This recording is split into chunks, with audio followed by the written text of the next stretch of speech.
Oh, better put you full screen so everybody can watch. All right, good. Finance. Yeah. A little slower this morning. It's been a long week. It's hard keeping up with you. Well, we move into the new Lead Smart headquarters next week. Yeah. That's the temporary headquarters before the big new facility is ready, but well, big by our standards. So it's kind of fun. We're going back to office. We haven't been everyone back to office since before COVID, I guess, when we had our other Irvine facility. So that'll be a positive thing. So yeah, we got a little bit smaller facility to get the team back together now. And while we're looking for something much bigger for the future, which will be exciting. So pretty much if you're, I guess with our team, if you're in this country, then you're going to be coming to the office again on a balanced schedule. We still have a little flexibility, but I think it's exciting. So the challenge is your commute, right? Yeah. Well, we'll figure that out. Yeah, because we don't have that jet yet, right? No, I don't have Air Force or what is a Marine One to take me from one place to the other. No, it's remember when I was heading down a couple months ago to meet you in Florida, and I got stuck in Denver for like 8 hours before I finally ended up on a red eye. Yeah. So I used pretty simple, fast instructions to ChatGPT and made the Lead Smart jet. So took a Lead Smart blue that we have in our logo and put our logo on the tail. So yeah, that's very good. Hey, good morning, Brian. We should have a little grand opening. Invite some of the local people. Brian's local, right? Yeah, we got other customers and prospects local, and yeah, we can do that. We'll do a little open house. I think we do that when we get into the other facility. That'd be great. Okay. So happy to have Brian, who's with us today. So I'm not sure that's why people tuned in though today, to hear about our offices. So let's get on with it. Very good. Well, let's dive right in. So I'm Kevin Brown. I'm here with my lifelong friend and business partner, Tom Burton, and we get together every Friday morning, or just about every Friday morning. Last week we were both traveling. And so last week we were both traveling, and we get together and chat about the news of the week, looking around the news in the economy, supply chain, distribution, manufacturing, artificial intelligence, sales, marketing, robotics, M&A. We look at it all, and we put that together in a newsletter that we publish every week. It's called Around the Horn at Wholesale Distribution. And as you can imagine from the title of the show, those two things match. If you would like to get that newsletter and you don't, we would be happy to send that to you. Then you can reach out to us 3 simple ways. First is hello@leadsmarttech.com. We'll get that out to you. Secondly is if you're active on LinkedIn, you can just go to the Lead Smart Technologies page and you'll see a link to our newsletter there. Or you can just search Around the Horn and Wholesale Distribution on LinkedIn. And third, the show has its own website, and that is www.aroundthehornpod.com. aroundthehornpod.com, and you can sign up for the newsletter there, and we'll get that out to you. So what we do is we get together. It's unlike traditional podcasts and or live shows. It's kind of funny, Tom. It makes me think I get these what we call them agents or promotional people that work with people that want to be on podcasts that send us things every week. Oh, hey, my guy just wrote a book about selling or something like that. You should have him on your podcast. And they've obviously not listened to our show because our show is a different format. So we do this every week again. And in this show, we're going to review that newsletter. We'll have it up on the screen. So if you are listening and not live with us and you're listening on Spotify or Apple at a later date, you can certainly get that newsletter to review. So we appreciate everybody that's being with us. We always ask one thing that we would be grateful for. If you like what you're hearing on the show, whether it's from Tom and I or the guests that we regularly have, follow us on follow Lead Smart on LinkedIn. If you're listening on YouTube, click the subscribe button, get the alerts, hit the bell there. You'll get alerted when we go live. That's helpful to us as well.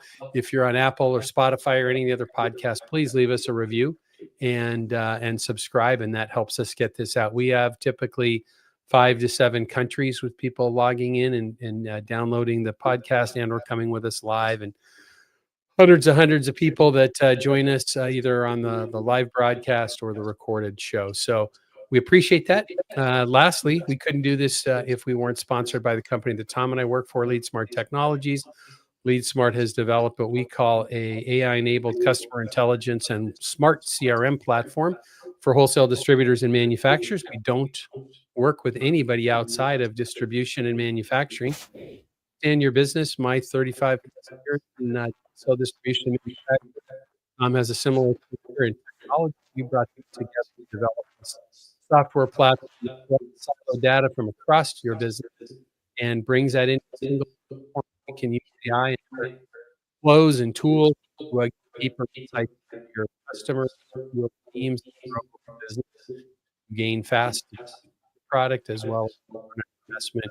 And we have people that are seeing, exponential growth within their companies, 20-30% growth from their teams that are using our platform. So if your company is digitally transforming or expanding, you might have some legacy technology that's a struggle for your team that's not well adopted. Reach out to us at any time at hello@leadsmarttech.com, or follow either Tom or myself on LinkedIn and follow more of what we do. Love to talk to you about your digital transformation. So, want to All dive right. in here? Yeah. Let's do it. You were a little underwater there for a little while when you were speaking, so I hope your internet's holding up. I'm dialed right in. How does it sound now? It's better. Yeah, it was just for a little bit you were underwater when you're Okay. talking. Well, that's the plug for our sponsor was underwater. It was underwater. Yeah, it was sounded like you were snorkeling somewhere. But anyway, so guess what? There was a rate cut this week. Boy, was that surprising? No, not really. Not really. I even thought there was going to be one. So Yeah.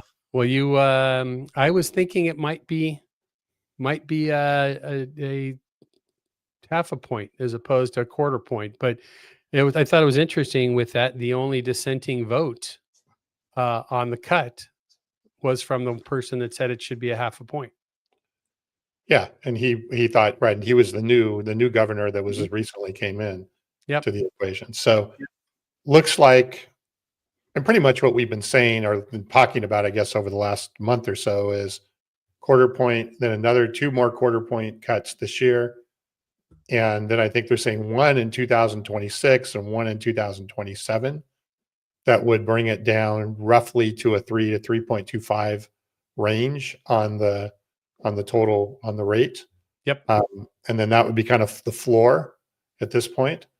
And although the bond market's not really buying it, the bond market is, at least I haven't looked, it was up a little bit today. Yeah, about 10 years at about 4.14. So it's not entirely buying that model, but anyway, that's what they're saying. Yeah. Well, listen, the risk is looking higher and higher. The Conference Board's leading economic index came out on yesterday, right, the day after the rate cut, and they were talking about a big drop in a decline to 2.8 of their headwind indicator, basically, as they're describing it now. So as we start looking at this, we're going to talk about this with some other articles today about labor and the overall economic situation right now. They just keep using in the Conference Board's leading indicator component. They just talked about economic headwinds, persistent labor market challenges, and weak manufacturing orders and other signals a continuing slowing in economic activity. I would think, Tom, and again, back to not being an economist here, but I think we have some pretty risky waters right now. That if the labor market has any more challenges that go with it, we see the next labor report or jobs report come out. If there's anything negative there, we could be seeing something pretty significant where they would need to take more action. I think there is the risk right now, very much so, of this Fed being late to getting these cuts. I mean, there's a lot of people putting pressure on them now. I think we've talked about this a bunch lately, right? That we live I even made a comment on this on LinkedIn earlier in the week, that we live in a world right now where we have instant data, and we're looking at so much of this data, and we're particularly talking about labor statistics as just being, trailing indicators. ITR Economics did a post about this, and Taylor St. Germain, that was with us a few months back's company, and I kind of commented on this a little bit. Is that we live in an a world of instant information, right? Whether it's we're asking AI questions or it's looking to wherever you get your news, whether it's Instagram or it's the Wall Street Journal, whatever. we have breaking data right in front of us, but we're using trailing indicators so much in these things that could end up being late on this one. Well, I think and again, going back to employment, right? Even if you have the soft employment market as it relates to new jobs, the big wild card will be unemployment rate. Are people actually being let go or leaving their jobs so that the unemployment rate is going up? If the unemployment rate goes up significantly next year, then yes, I think you could end up seeing, I don't know, some different results.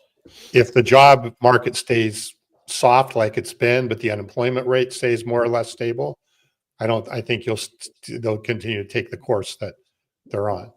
Because remember, they're really only looking, again, in their world, and two primary things is jobs and inflation or CPI, right? Those are the things they're trying to stay balanced on. So unless we see some substantial inflation increase for some reason from tariffs or otherwise, and or we see a change in the job market, and not the job market, but the unemployment rate, then I think what they're saying is going to more or less make sense, but obviously there's a lot of big ifs. Well, I think there's big ifs and big risks. Yeah. Right. Is what's there right now. I was listening to something. I don't know what your thought is, but even if they cut rates by, let's say they cut them to 2.5, right? Or they really did some serious slashing. I don't think that's going to do much for the job situation. No, probably not.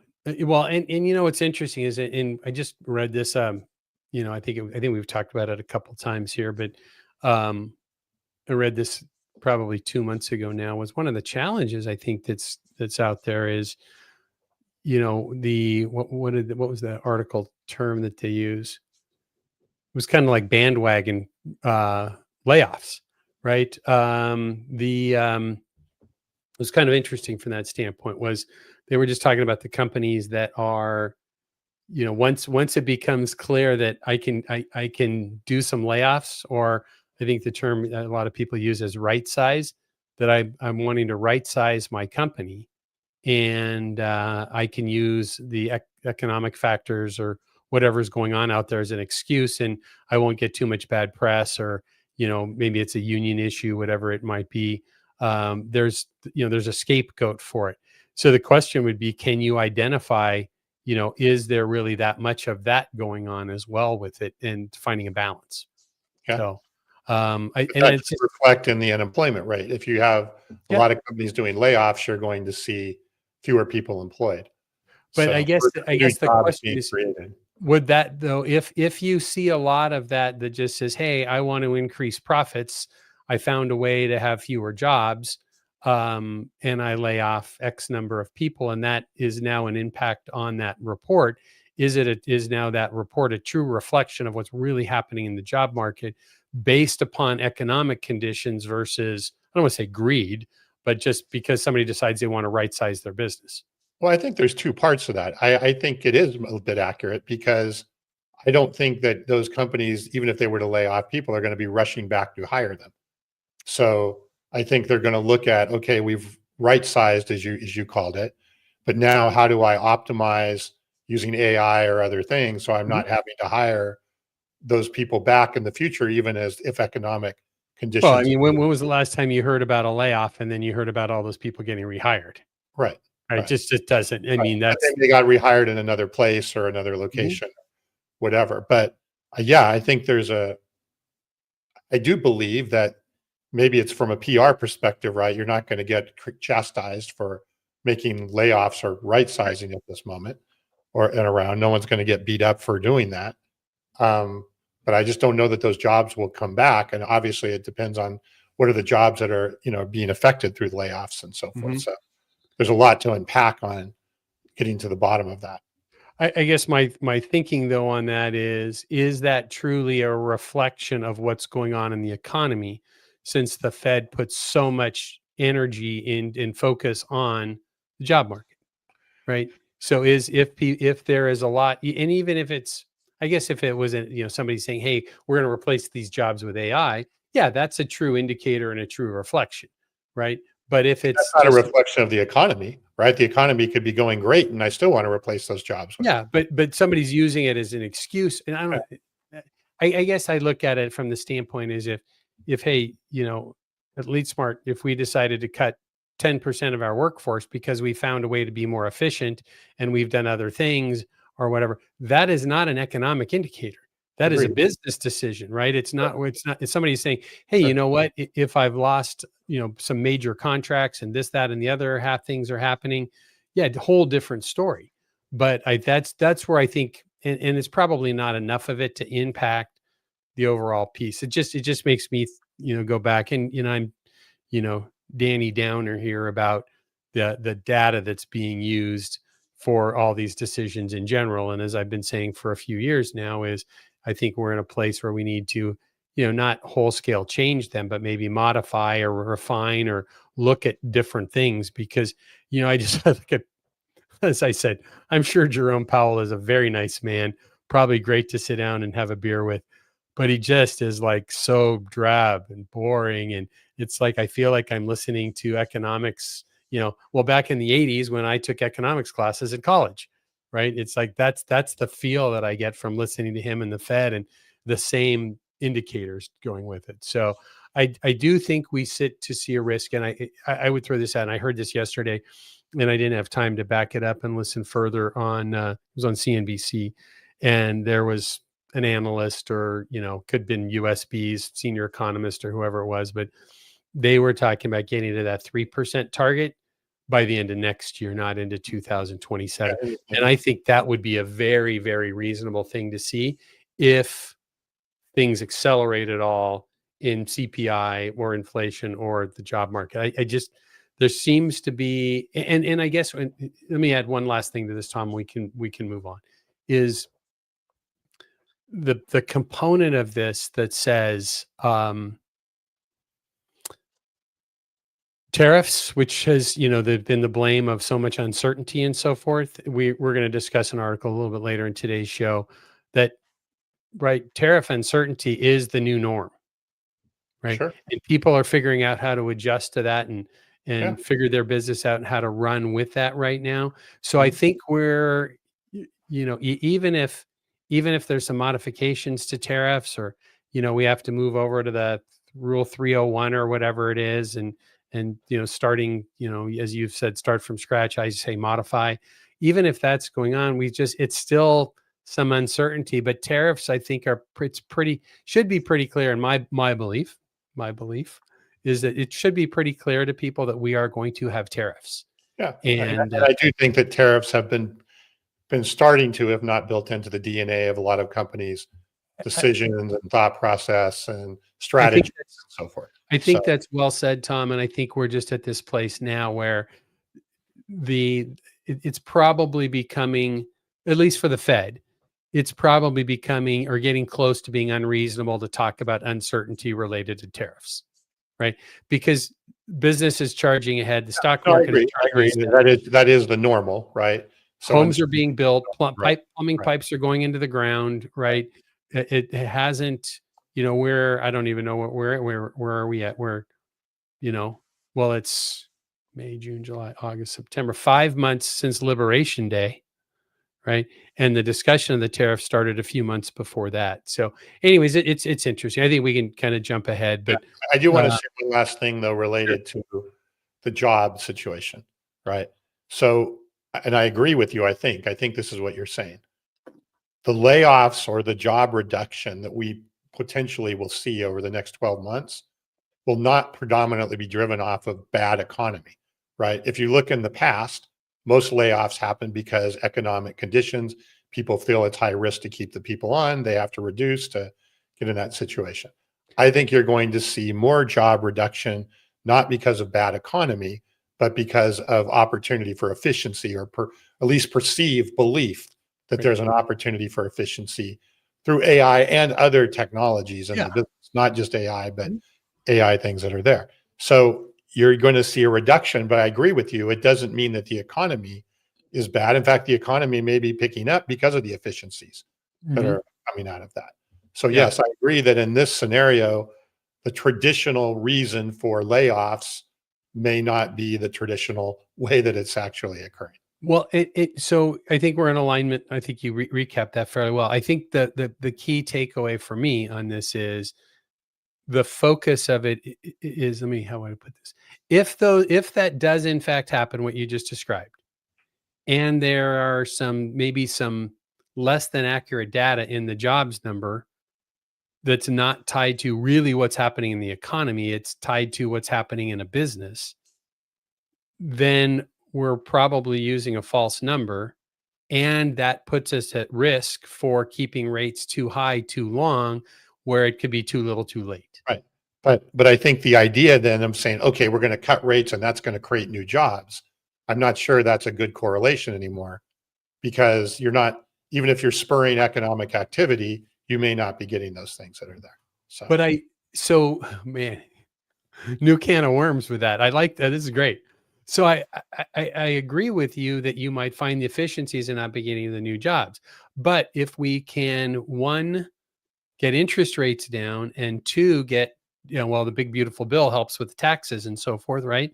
And if you can get that in place and we can spur some manufacturing back in the US, right, we're going to create dramatic, I would suggest we would, and again, I'd have to go research this to come up with some numbers. I would suggest we would probably be creating a lot more jobs, both in the construction arena of building new plants, new manufacturing facilities, all of the infrastructure that needs to go in place. We're going to create a lot more jobs than we would be being lost because of efficiencies in a business. That'll be interesting to see. I think there will be jobs created in certain areas and big job losses. Where the layoffs are occurring are knowledge workers, middle management, things like that, that again, the perception can be made more efficient through AI and technology. But, we've lived in a world, right, of historically, right, of the assembly line was supposed to put everybody out of jobs. Yeah. Right. The internet was supposed to put everybody out of jobs. And we never saw that. It's, it's interesting though. I look at things as our youngest son is 3 years out of school now, and kind of sorting through what to actually do with a career after his college career. And he was here in town from Colorado was it 3 weeks ago, and we spent some time talking, and I'm really encouraging him to look at the trades. Sure.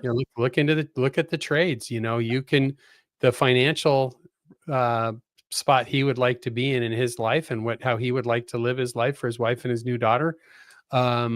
He could achieve that in Colorado Springs, where they moved to, by welding, by plumbing, by becoming an electrician. And yeah, absolutely. Just, I just described to him, do that for a few years, and you want to hang up a shingle with your contractor's license, we'll help you get a business started. Yeah. So anyways, good. It's going to be interesting, but I think and I don't want to take us down any deeper rabbit holes. Remembering the premise, or one of the tenets, I'll say, of this administration is lowering interest rates, lowering taxes, onshoring manufacturing, and creating jobs. So I think we're going to continue to see that pressure there. Whether it happens the way it's expected or not will be interesting. So, but those are a couple of the key tenets. All right, let's move ahead. Yep. So Canadian Prime Minister has just headed to Mexico to kind of preemptively have some conversations with President of Mexico prior to the USMCA discussions that are going to happen at the beginning of next year. So USMCA is the United States, Mexico, Canada agreement. It's what replaced NAFTA in 2020. So that's up for review. So I think there's probably this is a series of discussions about how do we put our heads together to manage the current administration in the U.S. and the pressures that they're putting on us. Well, and I don't have the statistics right in front of me, but I think it was 70% of Canadian exports are to the U.S. 80% of Mexican exports are to the U.S. So obviously the U.S. in the middle here is the big consumer of all of this stuff. So yeah, it makes sense for them to try and figure out some strategic ways of navigating all of this. Yeah. I'm trying to get back and find that percentage. It was the percentage this is interesting. It says more than 75% of Canada's exports and more than 80% of Mexico's exports go to the U.S. But what Canada is doing with Mexico is far greater than what they do with the entire EU. Is I think with the it's this was a comment from a senator, I think, that he's actually referred to in Canada. Said a lot of people don't realize that we trade more with Mexico than we do with the entire European Union, all of Europe, including the UK. So Mexico is a pretty big deal for them, and huge amount of trade for those two countries related to mining, which I didn't know about. Said Canadian companies are the largest foreign investors in Mexico's mining sector, accounting for almost 70% of foreign investment. So a lot going on. Maybe this was a little bit of an eye opener for me, not fully being aware of that, how much they do together. And then obviously with both of them, the vast majority of their exporting coming to the U.S. So, hopefully there's an opportunity for level-headed discussion as this USMCA thing comes together, which would be good.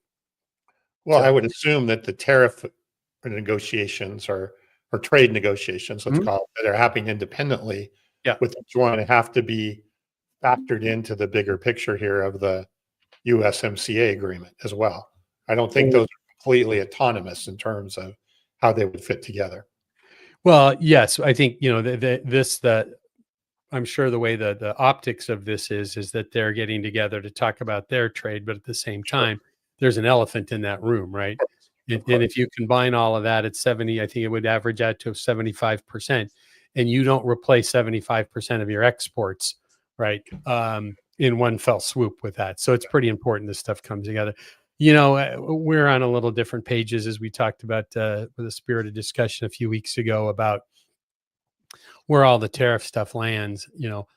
I just, in my mind, is just you consider the source of, of the verbose starting, at the as far opposite end of the spectrum as where somebody's willing to, I do business negotiations and go in high and find a balancing act for where we want to be and where it's fair to end up. But, I think this president wants to start on the planet Earth, and his expectations are on Mars, and he has to come back to the moon, to get things. So we know that these expectations are high. What they want to find is, and the question is, right, I always say this, Tom, right, two components of this. The president's hat says he wants to make America great again, not the world. And I think that's really important to look at. I think previous U.S. administrations have wanted to just kind of hold hands with everybody. That's not what this president is saying. He says, I don't care about you until after I've got things taken care of here. Yeah. Right. And the second part of that is that trade has not been fair or balanced for the U.S. to benefit our people and our economy in this country for many, many years. And that's what he's saying he's working on. He just happens to be a bombastic negotiator of how this goes. And if you consider the source and you work through that, and I think that's why, regardless of whether what the Supreme Court comes back on, what statute the president used to implement in tariffs, the tariffs are going to be there. And that's why people are negotiating these deals. Yeah, there'll be some form of a tariff. Right. Yep. Again, what it is, what it looks like, we'll know, I think, pretty clearly here in the next couple of months. But good. Well, let's jump down, kind of talk about a little bit more about freight and trade. So there's an article from CNBC. It says not just China, U.S. peak season for freight stalls.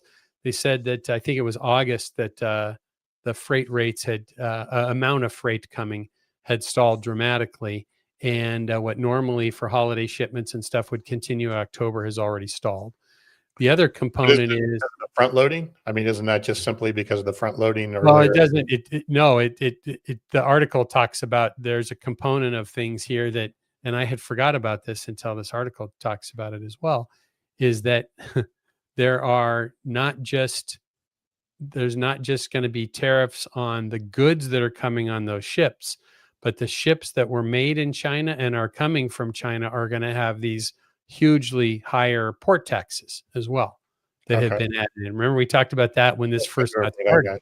Yeah. Right. So that's coming into play now as well. So that will be an interesting thing to watch. I think we've got so much that's happened related to, you've got in the summer months, you've got back to school stuff and holiday things. I wish we could see non-retail good reports that really impact our audience more in wholesale distribution and manufacturing.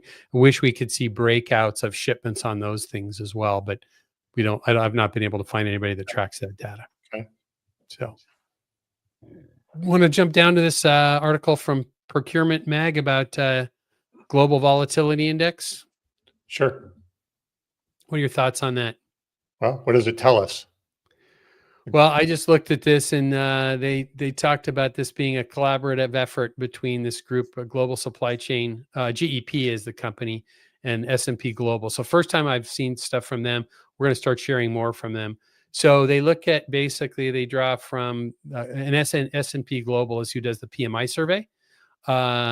So that is 27,000 companies worldwide. I'm just kind of reading from this. It says a weighted aggregation of 6 sub-industries derived from PMI data, PMI comment trackers, and PMI commodity price and supply indicators that come through that. So they say a positive value in the GEP Global Supply Chain Volatility Index indicates strained supply chain leading to increased volatility. The higher the value, the greater the strain.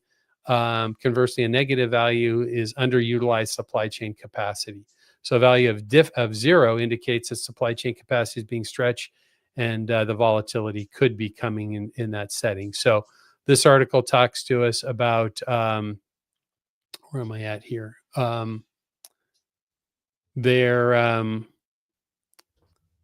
Where did I go? I just lost my article there, Tom.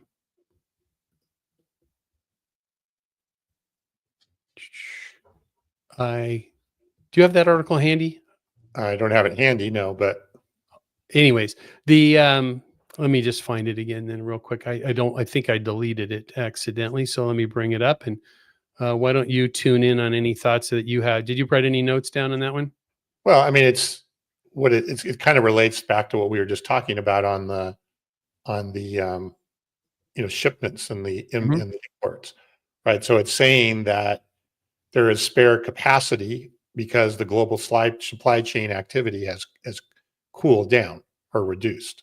Okay. So, which is interesting, I guess, or if you start to put the two of them together, then is the reduced imports also as a result of not just front loading or the port charges, but is it because there's just less things being made, right? Yep. That need to be shipped.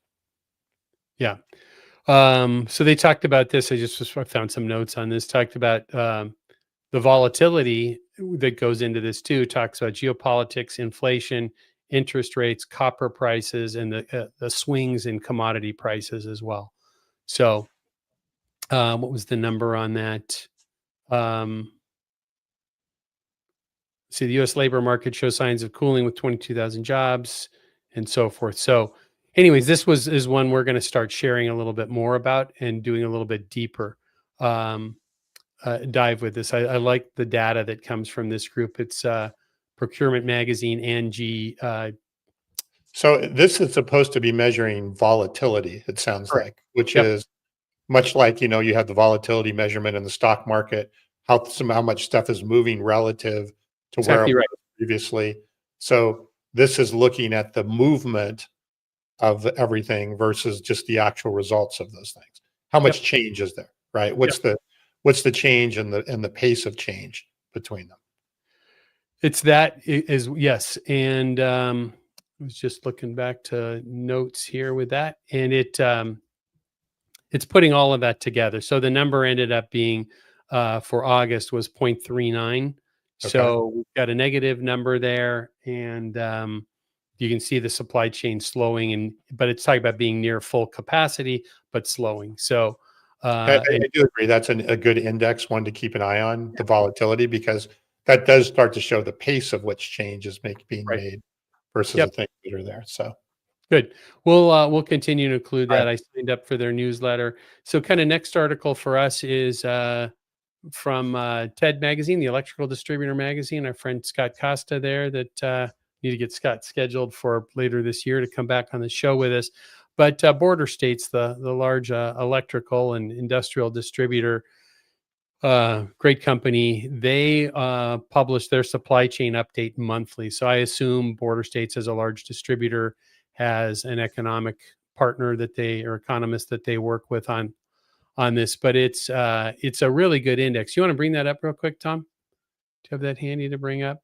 So they talk about, as we kind of look at that, a series of different components, right? They're talking about lead times related to commodities. As we kind of scroll through that, they do an analysis on each one of these. They do a 3 or 4 paragraph analysis on job growth points.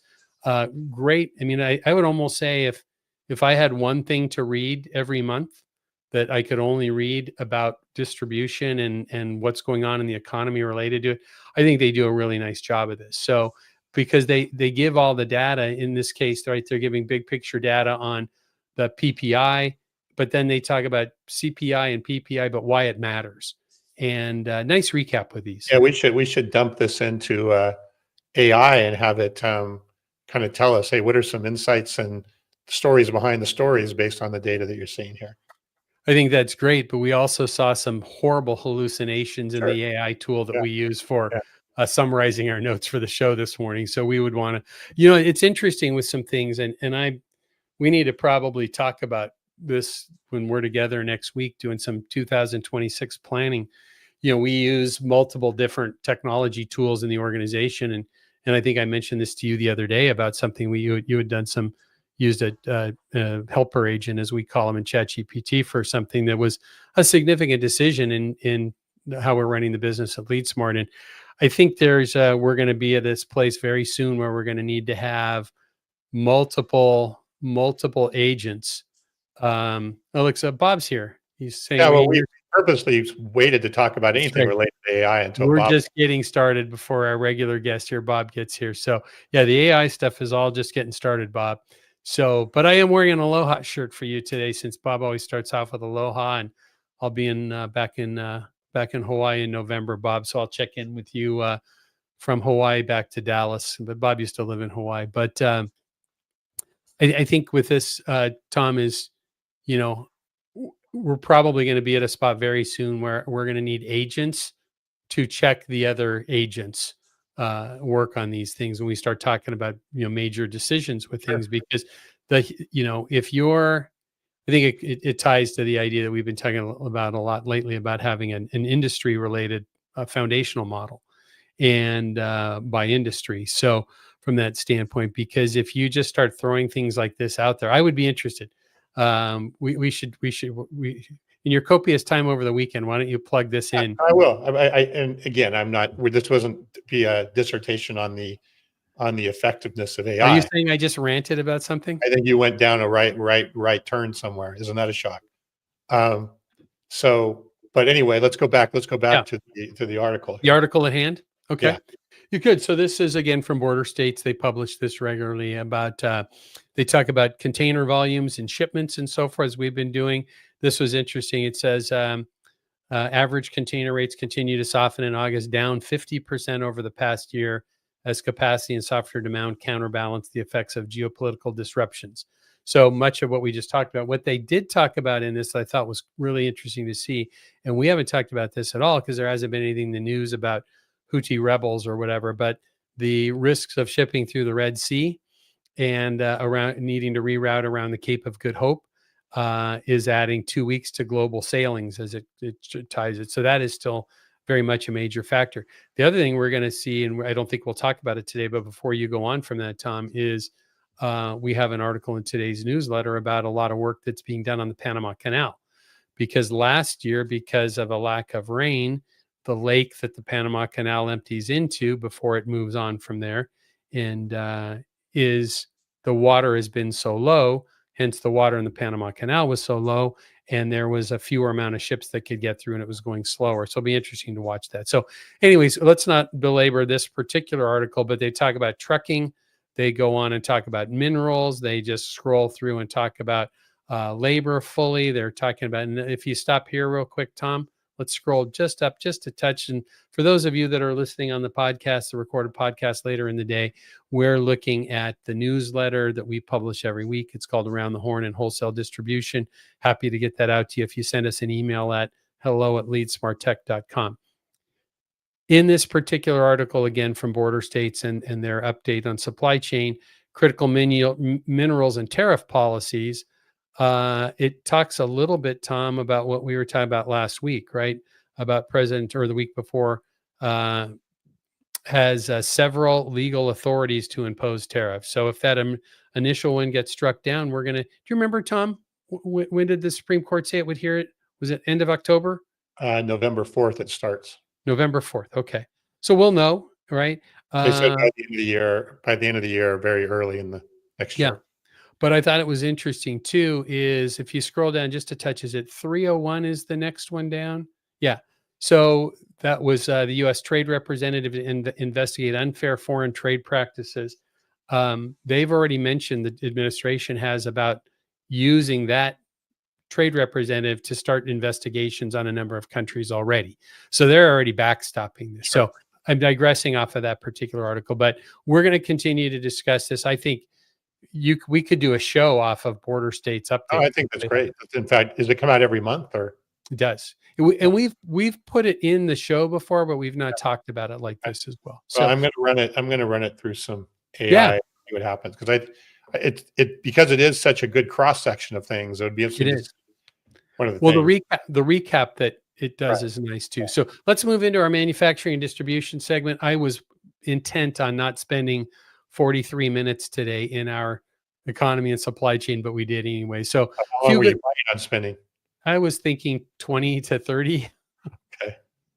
So is that just silly these days? Well, you had like 12 articles in there, so it's like that's a lot to cover in that short period of time. So for those of you that are maybe new to the show, I met quite a few people. And I didn't even mention this last week. I had this great opportunity to be with our friends at Hardy, the heating and refrigeration distributors international group. They invited me down. I know you got a laugh out of this. I had an opportunity to speak at their focus conference that they do each year for HVAC, and they've got quite a few plumbing and even some electrical distributors that were there. But I did a 2 1-hour sections on siloed data. I've become the siloed data crusader, as you saw that AI image I sent you the other day. So I had an opportunity to speak at that event. So we have some new listeners coming from people that we met there and new subscribers. So we do these different segments where we move into manufacturing and distribution and so forth across the board here. So those of you that are new, we go section by section each week. And I typically am the one who, Tom will give me some articles regularly that he likes, but I typically curate the articles from the collection of newsletters that I get. So anyways, the good article from CFO Dive about business contracts with tariff clauses are proliferating now. So, I think forward-thinking companies have been probably doing that for a while, but if they haven't, now we're having supply chain agreements and purchasing agreements now restructured in many ways to include different types of parameters to support clauses related to, I'm sure these are expectations of still having deliveries regarding of tariffs and maximum amounts. And a big part of what they discuss in this article too, I think, is who is responsible for what percentage, because there's more and more people that are saying, hey, you know what, we need to spread this across the supply chain. Yeah, I think that's, again, we talked about building it into the DNA of the business, right? Mm-hmm. This is a part of, just like building CPI increases or force majeure or whatever different clauses you have in a contract. There's, and I do think it's, as you said, it's more than just price or who handles the price, but what if there's a delivery impact, or what if there's a slow or whatever, right? Then how do we work together on those so we don't end up with a finger pointing situation?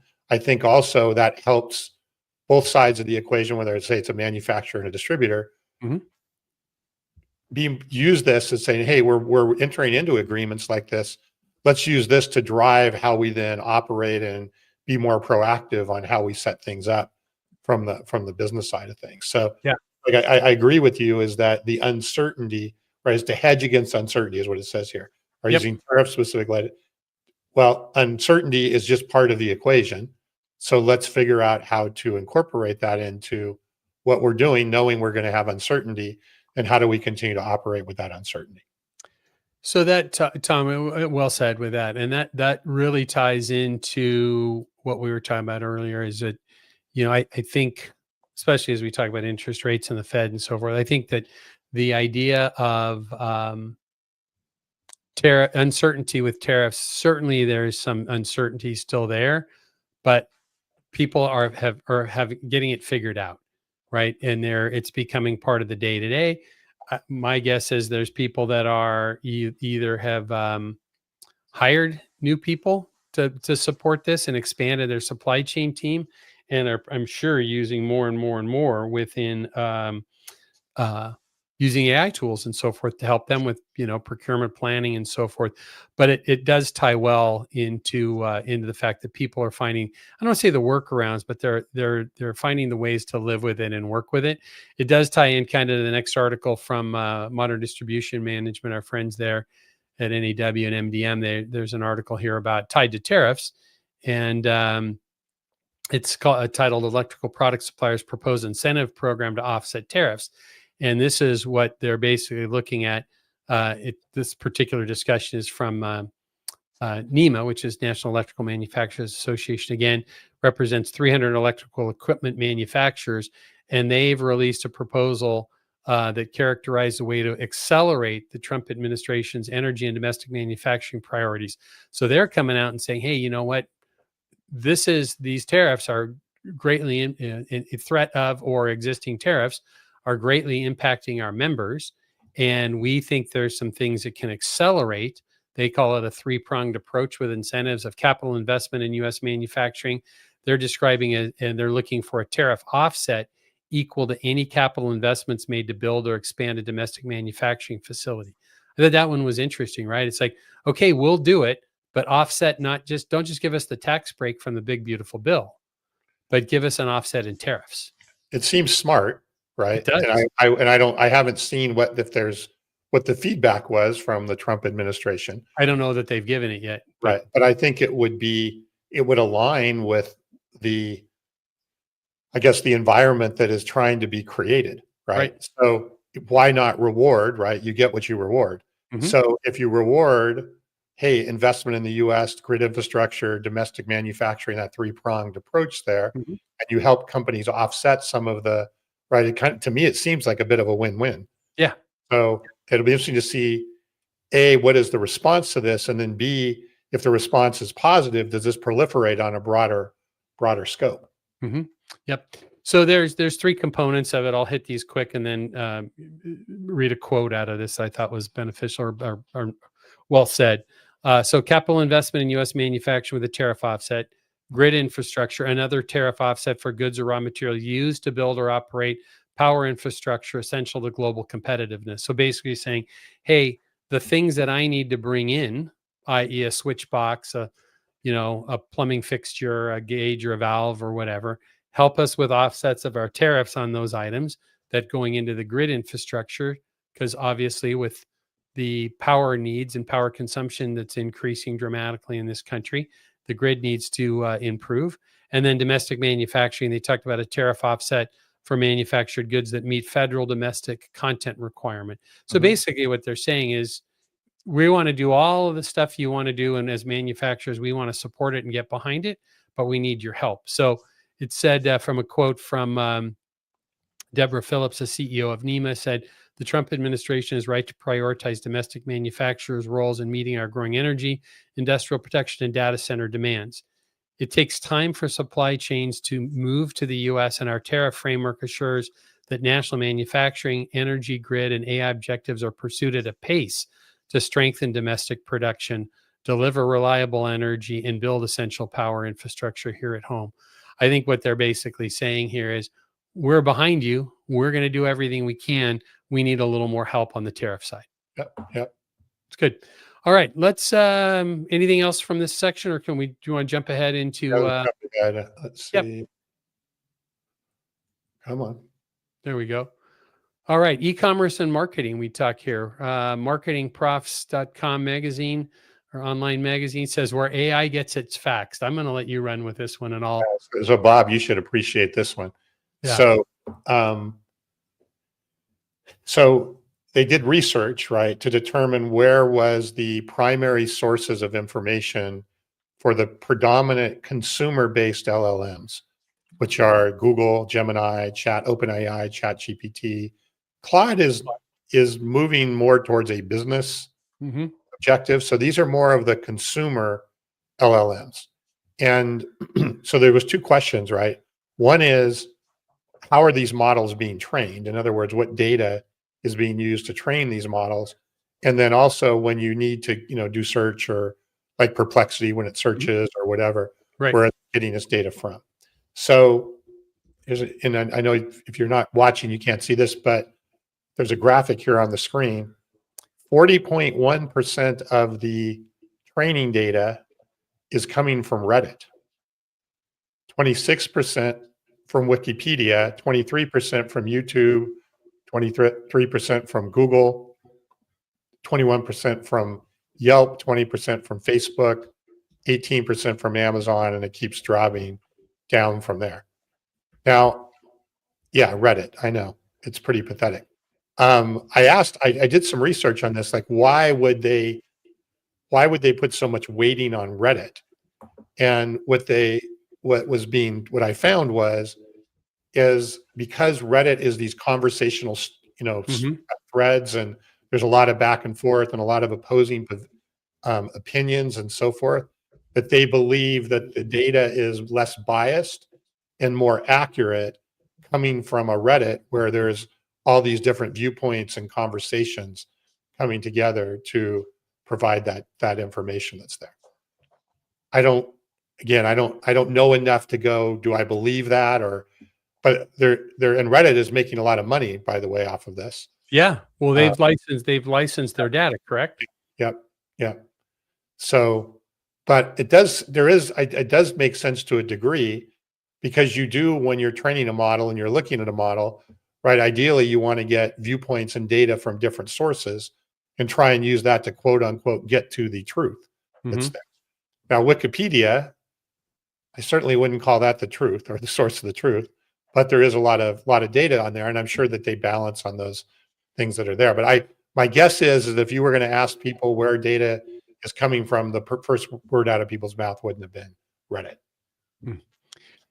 Yeah, no, absolutely not. And I think if you look at this, as it goes down, I mean, this is where it really throws me off is, 20% Facebook, 21% Yelp, and then Walmart.com, 9%, eBay, 7%. Yep. Quora, Amazon for 20%. Yeah. When you look at those numbers, that's what kind of, and I guess it just, maybe this ties to you. What would be interesting would be to have another graphic. Can't believe you didn't do this, Tom. Another graphic that shows what are people searching for, right? Or what are the questions being asked? Because this would suggest a lot of it ties to retail related. It's retail and travel. It's related almost. Well, now about 25% of ChatGPT is search related stuff, right? Okay. Or research or related to those things that are there. But what this really, to me, points out, we've had some discussions on this, is these models are not designed predominantly for business or B2B. Mm-hmm. Models are designed for B2C interactions. Claude is trying to move their models and position their models to be more business oriented, trained on more business data. But the fact is that models that are more, and this is, even industry specific models, are going to become, in my opinion, more important than ever, because I don't want to be driving my business off of a model that's predominantly trained on consumer information or consumer interest information that is here. Okay. Yeah. And I guess that the other question is, this interesting comment that is there is, Crowdsourcing will produce the most accepted answer, not the answer. Yeah. And I think that's really interesting. And then you got to wonder about what were there hallucinations in this as well. But it intrigues me across the board with, and let's just say this is 50% accurate. It still throws off, I mean, I would like to see maybe Library of Congress or some other more, I would say more reputable sources, but I mean, Google obviously, is, I would have thought that Google would have been first, I guess, versus fourth. Right. Yeah. I mean, but again, Google doesn't have that forum, if you will, right? The back and forth, and whether you call it crowdsourcing or network effect or whatever of the back and forth side of things, to which again, if you think about your training or you're using even AI in your business, right? I'll avoid going down a rabbit hole here. Think about, like, even this, we talk about this in CRM, having activity and information about the conversations that are taking place with your customers. Mm-hmm. Now you're getting, again, two sides or multiple sides into that data that's coming into the equation, right? What is the customer saying? What are you doing back and forth, right? Now you start to be able to get that balance of some of the information versus just having a sales playbook that is entirely aligned towards how you do sales. We're going to talk more about that in a few minutes. But anyway, I just think it starts to tell you a little bit, give you a little bit of insight about how you should be thinking about priming the pump, if you will, as it relates to AI and the types of data that you use to drive the AI. I think it ties, like you're saying, it ties really strongly to prompts too. Sure, of course. Right. Yeah. Because in theory, you could, well, let me ask you, you would know more about this. In theory, you could write a prompt that eliminates a data source. Or, and I mean, I answer my own question because I have a couple of helper agents that I built in ChatGPT that only look to two sources that I've identified. It's the only place I want information from for that particular helper agent. Now, I have to scan that and occasionally remind it of what its instructions are. And of course, it gives me the complimentary, "Oh, Kevin, you're so smart to catch me on that. Let me fix that." It drives me crazy. But anyways. Well, remember that when you train a model, right, the actual pre-training and the original training, you don't really have the citations. The citations can come later when you're using RAG or other data sources on top of the trained model. And then when you're doing search, of course, you have the citations that come from that. Yeah. So anyway, I just found it interesting on a couple of fronts. Like I said, these models predominantly are aligned towards business to consumer or consumer interactions. And as you start thinking about data in your own organization for using models, think about not just the raw data, but the data that has some form of a conversation or an interaction back and forth from different parties, different viewpoints. Good. Why don't we jump ahead to Digital Commerce 360, app-based e-commerce surges as website traffic stalls is the title there. I know you did a little extra research on that one as well. Well, I guess it kind of relates to, so let's talk about what the article says. It's basically saying that users, and I assume that they're talking to a large degree B2B here, given who are using AI or AI apps or apps that are driven by AI to facilitate the shopping experience. So I went and did a quick search out here. If I go, I'll bring up this. Now, again, I'm using ChatGPT. So again, this is what I just said is more consumer based, but I went in and asked, what are the best safety goggles? And so it came back with some answers as to what to be looking for, and then actually gave me a No Cry, a 3M, a DeWalt. I think there's a couple more of them here. I think the No Cry one is for cutting onions. Pardon? I think the No Cry is for cutting onions. Okay. Couldn't resist. Maybe you're right. So then as you select them, right, then it actually brings up over here on the right, a place to purchase them and where they're getting them. So they're actually guiding you in this place to a retailer. Now, in the future, I believe that we're going to see OpenAI and the other models wanting to sell this directly from themselves, right? And rather than directing you to somewhere else. But that's a Well, different. they'll develop their own marketplace, and they'll come to you, Mister, electrical distributor, industrial safety distributor in this case, right, and say, we have an order. Right. If would you like to fulfill it, you'll make 9% on it. But now think about this conversation, right? Now I can start having a conversation. Hey, I need safety goggles because I'm going to be chopping onions or whatever the case may be, right? What are the ones that are, designed that are more industrial? Who has the best reviews, right? I could continue to have a conversation here. And that's what we mean by AI buying, right? That's taking place. So this is very different than doing a Google search. Yep. Or even looking at a product catalog. Yeah. Because, product catalog has the raw data, but it doesn't allow you to have the conversation that may get you to the point. So which one of these should I buy? By the time I get through that conversation, I would assume I would want it to be able to say, yep, you really need this DeWalt concealer safety goggle. Yep. That's the best for what you're trying to accomplish. Well, you can then ask it about, what standards does it meet, and Right. what sizes does it come in, and what are the reviews, and what Right. do they have sizes for women or children, or Does it fall whatever. down or whatever. Right. Yeah, that's good. Well, I think we're going to just see more and more of this. And to the point, part of the point of this article is it's tying to mobile as well. Sure. Right. So think about, we talk all the time. I talk about it in some of the talks I've been giving recently and we talk about it constantly on the show. Now, I think we're at 72% of B2B buyers are millennials. And guess what? Those are the same people that ordered DoorDash for lunch and took Uber to the movies last night. And now they're doing these searches on their phone. I don't know about you, but, I have right on my main home screen on my phone is Perplexity, Gemini, and ChatGPT. They've pushed out, and I go to those now more than I go to the Google Chrome icon or Sure. for search. Sure. So, and I am far from a millennial. So good.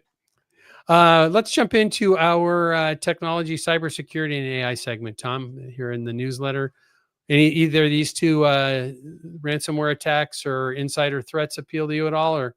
I mean, I don't know if there's really anything new that we haven't hit on before that's still happening, right? Yeah. So, something I ran, which is sharing and talking with a couple of people this week is statistics I ran across. So, but there's the two articles that we have here are really tying to the second article is from Industry Today, talks about avoiding insider threats in manufacturing.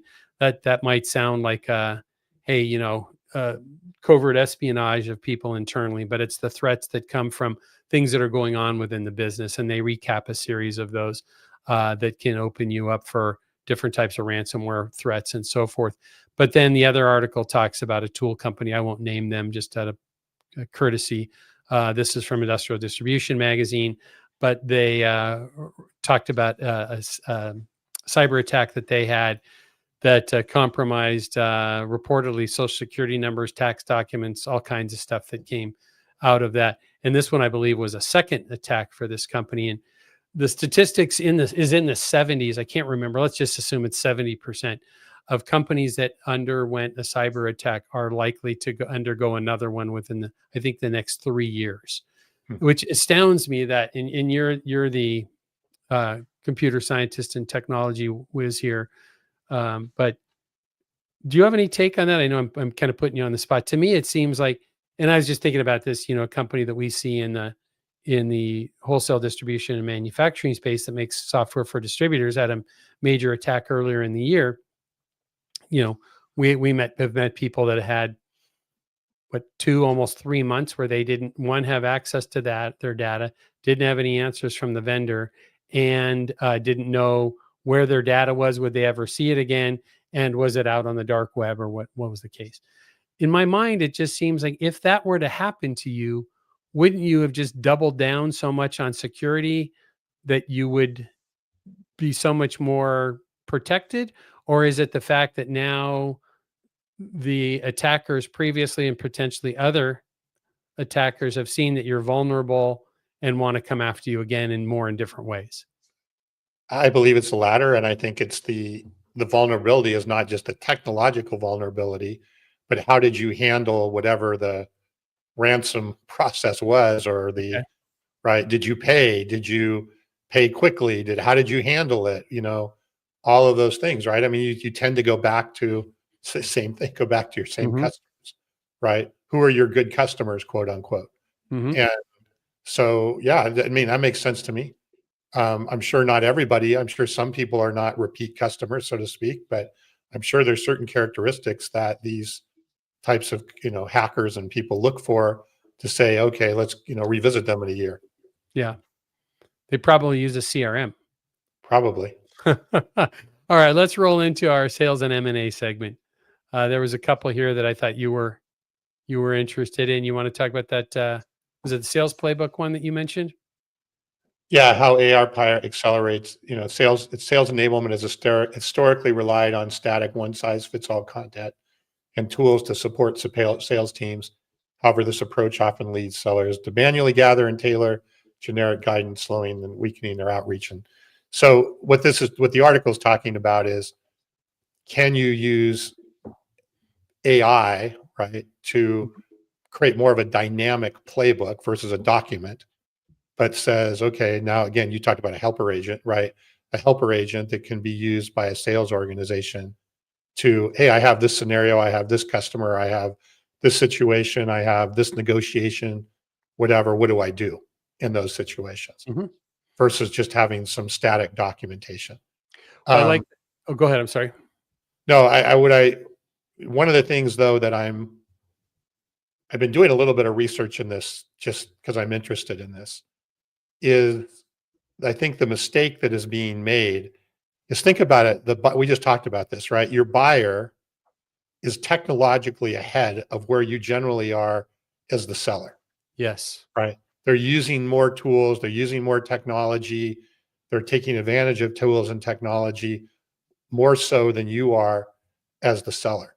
So what's happening is that we keep wanting, as sellers, we keep wanting to do what we did 10 years ago. Mm-hmm. Yet we have buyers that are maturing much faster in how they're going about the buying process that's there. We're So, not meeting the buyer where they are. We're meeting the buyer where we want them to be. right. And that gap is getting larger Mm-hmm. because Correct. the buyer is taking advantage of technology faster than we are as the seller on the other side of things. So the Yep. gap is increasing, not closing. Yep. So I think the mistake and I've seen this a few times recently, is if we're going to build AI seller playbooks and we're going to build new playbooks from a sales perspective, we have to start with the buyer, not with the seller. Mm-hmm. How are we going to, as you said, meet the buyer where they're at the right stage along the way, and how they're doing things, right? And how they're going about doing things. So I agree. I think, AI powered sales playbooks are great, but they're only as good as they accomplish what you're trying to accomplish, which is to build stronger relationships, make more sales, get new customers, all the things that we're trying to do in that area. Well, it's interesting, right? And it's a lot more than just saying, asking ChatGPT how you can help, simply. I'll just say how you can help write an email, or doing very, very basic things, right? This talks about, breaking high frequency sales assets into reusable components, enabling teams, or I should say sales enablement teams can create libraries of modules that are recombined for different buyers, industries, and deal scenarios. Then it goes on to talk about signals and so forth as well. I think we're in a place where you can look at having triggers based on, we were talking about this just a few weeks ago, right? About triggers that come from website activity, or maybe you've sent a electronic proposal to somebody and they've opened it, a certain amount of times, that there's signals. And signals versus noise is pretty critical on the sales side of things to be able to identify. So I think we're at this place that you can do that. It's interesting. I've done some things recently with some of the bigger projects that I'm working on for our company, even in contractual related things, where I've really, I don't want to say digital twin, but I've been kind of mapping different outcomes and different scenarios and different responses to things. To looking, one, what is the potential outcome? And then two, how should we manage through these different stages? I think getting to a place where that becomes more of a conversation versus needing to put something prompt related in will be really powerful as well. Mhm. Yep. So it's good. Good. Let's kind of move ahead here. Well, and this last article here kind of aligns with, or Good. the, Before you jump past that, Tom, I just wanted to kind of plug here. We have a link to an article in, it's called Sales Enablement Straight Talk. It's the link that I put in there is to finding it on LinkedIn. Mike Kunkel, who does some really, really good articles. I haven't posted enough of his stuff. He's just put an article in about motivation for salespeople and working to motivate themselves versus waiting on leadership to do so. So nice little article there. Good plug for Mike. If you don't follow Mike on LinkedIn, it's well worth doing so. So anyways, now jump ahead to that next one, Tom. no, this last article in the section is, despite surge in AI adoption, sales teams say the tech is failing them. Yep. And I think a lot of the reason for that failure is what we just talked about, is again, trying to look at the world through the seller's lens, not through the the lens of the buyer. And meanwhile, the buyer is off to the races. And you're over here trying to figure out, well, how we've done this for 25 years. How do we somehow shoehorn that into this new world? And it's just becoming less and less relevant. Well, I think, as it makes me think about, we were talking with this, we were a couple of weeks ago with Nick Pericle from Profit Optics. And Nick was saying that I was asking Nick about, the number of wholesale distributors, talking about that, whether it depends on whose number you use, somewhere between 2 and 350,000 in the US. We were kind of trying to narrow down what percentage of them are really doing anything meaningful with AI. And it was, we came up with a low single digit percentage. And sometimes I think it's a fraction of a percent. There's a lot of talk. There's a lot of events. There's a lot of things that go on.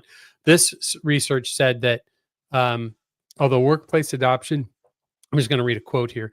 Although workplace adoption of artificial intelligence tools is accelerating, insert buying lots of software, only 28% of sales and revenue leaders say it improves revenue driving sales performance. And this study and report came out on September 9th, and today's the 19th. So it's really interesting, right? There's a lot out there. But there's not necessarily, and it ties back to what we talk about regularly, right? About having plans, goals, what do we want, guardrails with how we're going to use AI in the workplace. Because I think where we're seeing people is not really having a strategic plan. We have a lot of customers that do. We've worked with some of them on that. But just buying, I go back to this all the time. You told me years and years ago when we were first starting this company was that LeadSmart was that, buying software is actually easy. Getting outcomes is difficult, right? And so I think that we're seeing this crossing over to just buying more tech does not mean that in this case, sales adoption of AI and sales success is going to come from it. Sure. Good. Well, Tom, let's start to wind down. We're looking at our leadership and people segment here. There's an article there about LinkedIn and OpenAI muscling their way into the recruiting fray. So you're going to see more and more AI tools, specifically within LinkedIn. Right now, we've got some jobs, or a job there now and another job there in the next couple of days that we have posted there. So a lot more tools coming with that. Another article from HR Dive talking about top talent quitting due to stalled career growth, right? Opportunities. And I think this is going to be an interesting thing, right? This is just how well do you lead and manage in a business, showing people where their opportunities are. But I think we're going to see even more of that related to AI soon too. Yeah, I have seen in the interviews I've been doing recently with people we're considering, I'm seeing that, I won't say frequently, but regularly, where, I ask, because they're in a job, and I'll ask them, why are you looking at leaving that job? And just like, we've hit a wall. All I'm doing is, busy work, or what I feel is busy work. I'm not creating, new opportunities, new things. I'm triage all the time, all that kind of stuff. Yeah, I think I think that's always something to be conscientious of. Very good. All right. And the last article in this segment that we'll mention here today is our friend David Gordon at Electrical Trends. David wrote an article, "Do You Hate Your HR Department?" And he talked about, the frustrations that can happen, but talked about the upsides of a good HR department and the downsides and how people can get better. So if you're trying to, and you're in the leadership role in your company and you're trying to make HR be not 2 letters, not become 4 letters, then good article there as well. So anyways, last thing we'll mention today is in our Good Reads segment, which is the very bottom of our newsletter, is a nice article that was published. I liked it. That was published in Inc. magazine. It's entitled Want to Be a Better Leader, Master 4 Rarely Talked About Skills. They talk about humility being a strength. It talks about great leaders learn from others. And I'm a believer you can learn from the janitor every day. He's got things he can share you and everybody in your organization. Talking about patience, giving an edge, having really a focused on the empathetic piece of the leadership and patience that goes with that, and then being self-aware of yourself, right? It says Harvard Business Review study said that teams with less self-aware team members made worse decisions, coordinated poorly, and struggled with conflict compared to team leaders that were self-aware. It says self-awareness is a foundation of emotional intelligence as well. So I thought that was just really nice, those 4 key points. So I think as something as a leader of an organization, I can do a good job of looking at too. So, HR, human remains. Yeah. Don't let Angel, our HR gal, see that we have anything like that here. We might find ourselves in the penalty box. Very, very good. Well, thank you, Bob, for that. Appreciate it. It's kind of ending on a keynote. So anything else to add as we wind down the show for the day, Tom? No. Any big news coming up this week that we got to be ready for next week? I don't know that there's any big stuff coming this week. Well, we'll see what I know. You're talking about, do we see a Economic CPI or jobs report or anything? I don't think so. No. The big news is you've got a phenomenal Monday, Tuesday, and part of Wednesdays. You get to be with me in person. Yeah. Right? Yeah. So we'll just in our new headquarters. I've let Mrs. Brown know that you'll be joining us for some meals, and your lodging will be here for that trip. So we're looking forward to having you here with us and being, for those of you that don't know, I mention all the time that Tom and I are lifelong friends, and we started our company together a while back. But we live about 2.5 hours away from each other, depending on the time of day that you leave. And the challenge is that there's no way to, I was on the phone yesterday with one of the new hires on your team, getting to know him a little bit. And I was describing it that he lives on the East Coast right now, and was describing the fact that there's no way to get to where we live, but to get to your location, or you here to our office, without going through LA, unless you go by air or by sea. Yeah. So LA can be pretty ugly some days. So we'll wish you well on your drive. Any exciting weekend plans? No, just get ready for the next week. I will be working on some of the furnishings of that office you were describing. So all right, we have. All right. Well, let's wrap up and let everyone get on with their day. Yeah, let's do that. Well, again, thanks for those of you that were with us. One last little thing that we always ask, and we appreciate, is if you like what we do here on the show, we appreciate that. We appreciate you coming, you joining us. The greatest thing you can do to help us is that you could hit the subscribe button at Lead Smart Technologies, or the follow button on our LinkedIn page. There's a Lead Smart Technologies page for the podcast on YouTube. Hit the subscribe and the little bell there so you'll get alerts. If you're listening in on any of the podcast formats, Apple, Spotify, Odyssey, wherever it may be, hit the subscribe button, as well as leave a review. The reviews do the absolute most benefit for us in those platforms, and we would greatly appreciate it. The content continues to grow, as well as the audience. So we appreciate you being with us. Today is number 159. I just can't even imagine in late next year we're going to be celebrating our 200th episode, which just astounds me. So thanks for the folks that come on a regular basis and share with us. Lastly, is we couldn't do this without the sponsorship of Lead Smart Technologies, the company that Tom and I work for.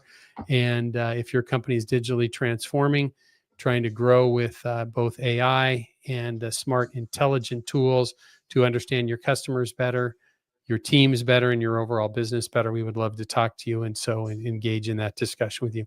So we'll go from there. Tom, I'll wish you a great weekend, my friend, and everybody else that's been with us. Brian, that just mentioned as well having a great weekend on the live show we're doing here. Again, look forward to seeing you next time. Be kind, be safe, do good things.